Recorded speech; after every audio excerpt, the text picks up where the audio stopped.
Hey guys, so today's video is some more cozy games. I've been loving just like researching Nintendo stuff to talk about. Also my hair is wet, I just took a shower, so ignore that. Phoebe's getting very involved in this video. If you guys don't know, I have a dog. Eee! You got your bowl? Show everyone your bowl. Okay, it's beautiful, babe. It's absolutely stunning. Yeah, I ended up trying some more Nintendo cozy games and just games that I really enjoy lately, mainly because of obviously the Black Friday sales, but I just tried a few extra games because of the wonderful price tags happening. So a lot of these were like under £10. One of them was actually 99p. I'm not saying these are like my all-time favorite games, but just in case you guys need like something to try out, this might be good. So subscribe to the bell, like, comment for engagement. I also have some other channels that will be in description, and I also have some TikTok accounts, 2 to be precise, they'll also be in description. So the first game I have is Cozy Grove. Literally just got it for like £7, £6. What a bargain, what a steal. It's essentially a life sim game about camping on a haunted, ever-changing island. That sounds wonderful. You're a spirit scout wandering the island's forest every day, finding new secrets and helping soothe local ghosts. With some time and a lot of crafting, you'll bring color and joy back to Cozy Grove, like a more simple and cutesy Animal Crossing. It's also a lot cheaper than Animal Crossing, so if that's something like maybe you just don't want to spend that much money on Animal Crossing, it's not really that interesting to you, you just want like a routine every day that you don't want to spend a lot of money on, then Cozy Grove might be your best bet. It's not that expensive even without the discount, and then I feel like maybe they'll put on a discount again after Black Friday. I feel like maybe for Christmas time. Then we have one that I actually have been playing today and yesterday for like 4 or 5 hours. So Disney Dreamlight Valley, I've been so like on and off about buying it, only because this is obviously early access and it will become free in 2023. So if you don't want to pay any money for it, you do not have to. Like, you can literally just wait until early 2023 and it will become free to buy. Free to buy, like free to play. You're not buying it for free. Right now, there's 3 different editions that you can get for early access. So there's just like the regular edition, which is about £25, and now it's on sale for about 20. I think they've given it like a 15% discount. There's like the middle edition, which they haven't really put much of a sale on. That one's about £50. And then there's the ultimate edition, which was close to like £60, which is coming up to like Nintendo exclusive games like Breath of the Wild, Tears of the Kingdom. Like, that's all the like £50-60 games, and that one's on a discount right now. It's a 25% discount and it's essentially £45. So that's the one I ended up getting. I was battling with myself. I was like, do I get just like the regular edition and then just get just pay £20 for it? Do I get the ultimate edition? And I just added a lot of them to my wish list, and then I ended up going with the ultimate edition, which now looking back on it feels a bit like a waste of money. I'm gonna be honest with you guys. A lot of what you get is cosmetics, and then you get in-game currency, which you can use to like do extra stuff quicker, but you can just get that currency for free for just working for it. Phoebe's sneezing on me. Just in the game. So now I feel like I could have just spent £20 instead of £45. It was still a discount, which is great. I'm glad I didn't get it full price. But like, one, I could have waited for early access to end, and I could have basically got it in 2023 for free. Or I could have just got the £20 version and not have any in-game cosmetics. Do I love my cosmetics? Yes. Is my girly wearing a beautiful ball gown with some beautiful earrings? No, is. Yes, she is.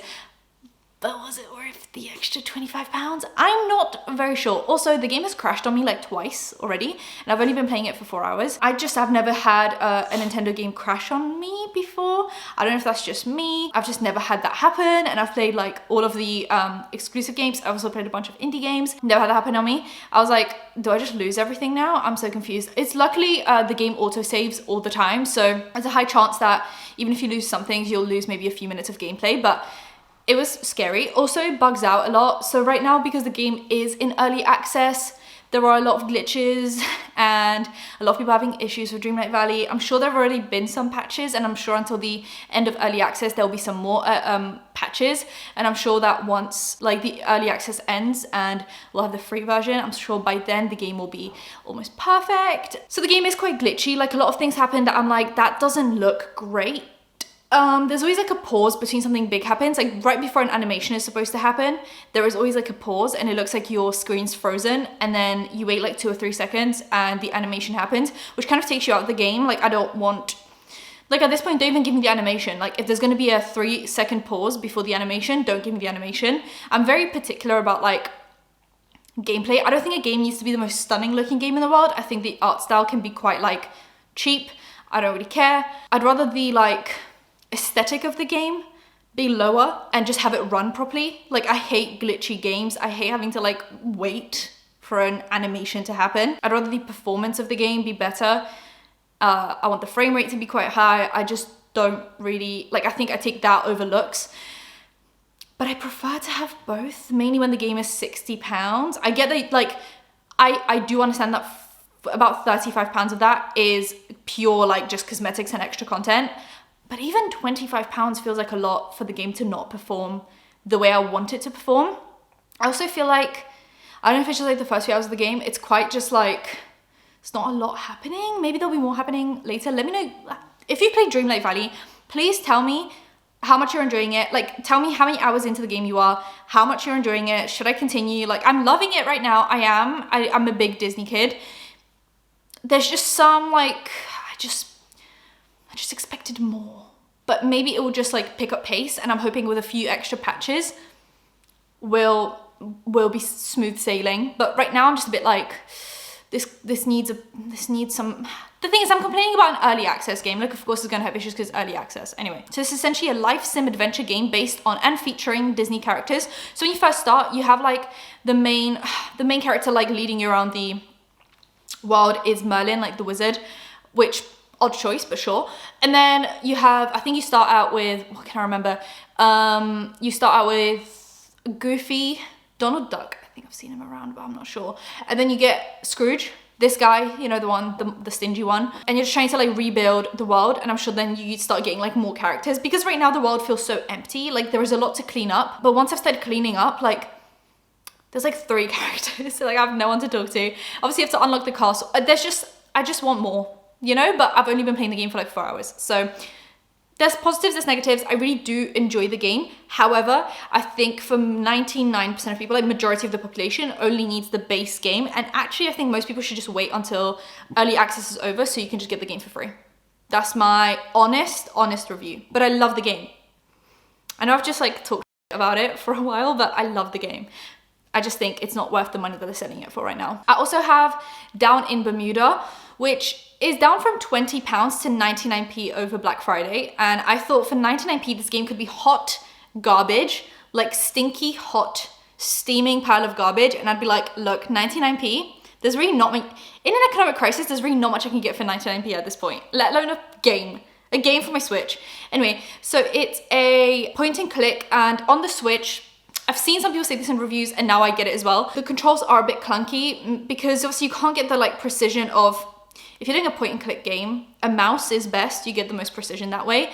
With a Joy-Con, the precision isn't all there, so you end up missing a lot when you're trying to press like detailed things. Sorry, Phoebe wants to cuddle. And some things just feel a bit clunky, like sometimes like you'll be doing a puzzle and you're sliding a piece across and it will just keep on like skipping because of just how you're moving the puzzle around. But for 99p, I cannot complain. So far, I've only played a little bit of it. I'm just trying to like, I bought so many games for Black Friday that I'm like dedicating an hour and doing like a roulette of like an hour for each game, just so I can like make sure I'm getting, you know, the intel on what's going on in the game.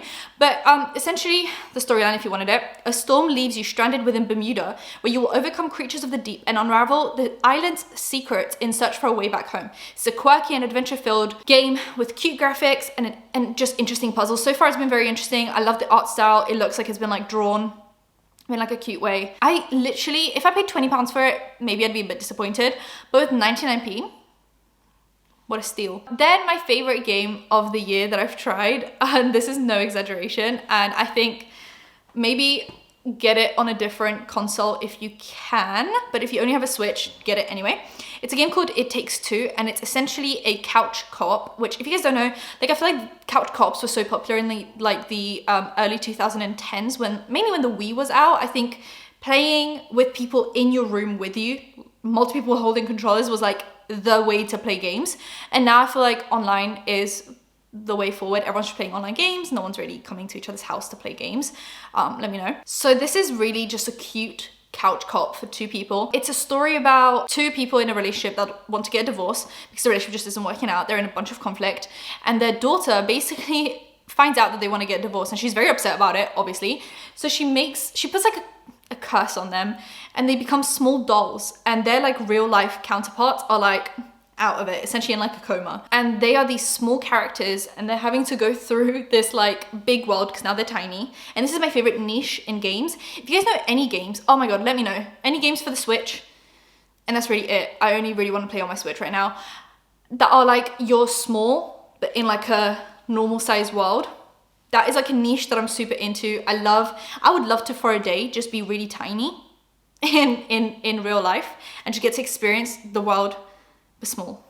Except for spiders. Then like spiders would be full size and that just, no. So you're essentially small in this massive world and you start out in your like garden shed and you're trying to make your way across to get into the house to get your daughter to make you full size again. You keep on coming across this book, this like romance self-help book that keeps on giving you advice, and they basically give you new techniques to beat this game. And the only way you can get through the game is with two people. So you have to work together. So like one person will be pressing a button and the other person can go through the door that like the button opens, and then they'll like shoot something so the other person can do it, and you get like a split screen.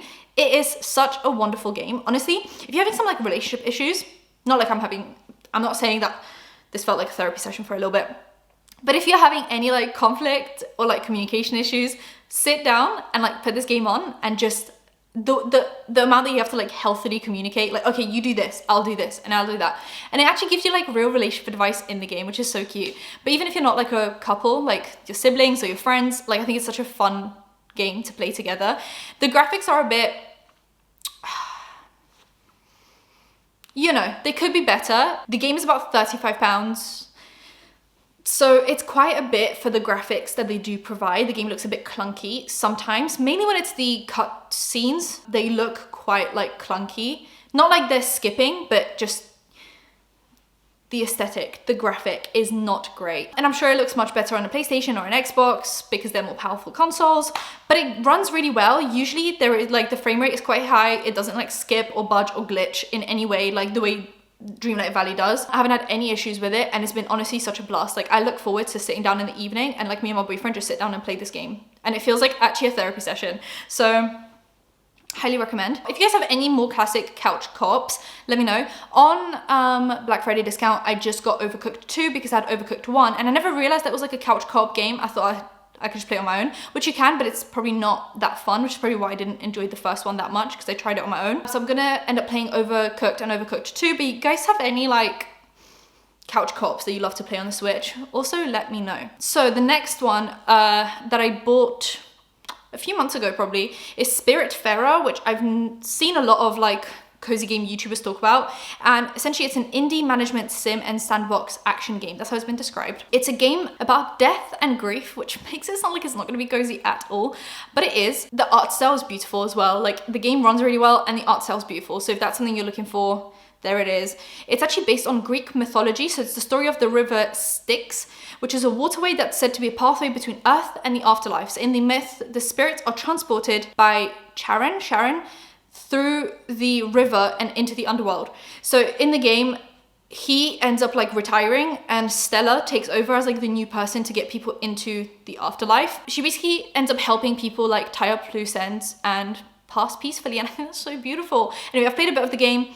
The graphics are amazing, the style is amazing, performs really well. I've had no issues with it so far and I think it looks really cozy, and I bet it's gonna get really emotional at some point and I'm just not ready for it. Then there's another one that I bought a few months ago and it's called Coffee Talk. So it's a visual novel about working in a coffee shop and talking to customers / overhearing their conversations, which is my favorite pastime, is like people watching and overhearing conversations. And this all happens while you're the barista making coffees for them. You get to do like coffee art style. It's a super simple and super cozy game. I love also like novels, but like in game form. We basically get to like play through a game, but essentially you're just like reading a book. It's fantastic. You're like killing two birds with one stone, right? Might as well add it to my like Goodreads. Like I read this book, it's actually a game. It's super simple and super cozy. This is the kind of game that you play while like watching Netflix. It's just, you have something on in the background and you just need like something to do, but you don't want to focus on the game too much, but you don't want to focus on Netflix too much. So you're kind of like, once again, killing two birds with one stone. Also, Coffee Talk episode 2 is coming out spring 2023. So it's a perfect time to play episode 1 now, so you can prep for episode 2 in spring 2023 if that's something you want to do.